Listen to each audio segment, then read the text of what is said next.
CBS News on the Hour, sponsored by Liberty Mutual Insurance. I'm Monica Ricks in New York, where law enforcement's now working on security ahead of possible indictments on former President Trump. Mayor Eric Adams. We're doing what we always do. We're monitoring comments on social media, and the NYPD is doing their normal role of making sure that there's no inappropriate actions in the city. And we're confident we're going to be able to do that.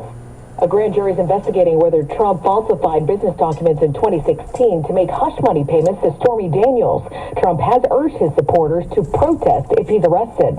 The White House is slamming a meeting of Russia and China's leaders today in Moscow, where Vladimir Putin called Xi Jinping a dear friend. National Security Council spokesman John Kirby. We are concerned that, instead, China will reiterate calls for a ceasefire that leaves Russian forces inside Ukraine's sovereign territory. Now, any ceasefire that does not address the removal of Russian forces from Ukraine would effectively ratify Russia's illegal conquests. Efforts to derail pension reform come up short in France. The government survived by the narrowest of margins as two no-confidence motions failed, the first by just 9 votes. The unpopular pension reforms will now become law, raising the retirement age from 62 to 64. There were spontaneous protests immediately afterwards, and the unions continue to call for more strikes and more protests, and for the reforms to be scrapped altogether. Elaine Cobb, CBS News, Paris. Here at home, teachers and staff in the nation's second largest school district are walking off the job. Around 30,000 workers, bus drivers, food servers, custodians, and others plan to strike. Teachers say they will not cross the picket lines. Teacher David Feldman supports the workers. We're standing together. It is wrong that workers work in poverty, on average make $25,000 a year. The walkout is planned for 3 days. Workers want a 30% increase in wages. The planned strike will shut down the LA schools for the first time since 2019. Steve Futterman, CBS News.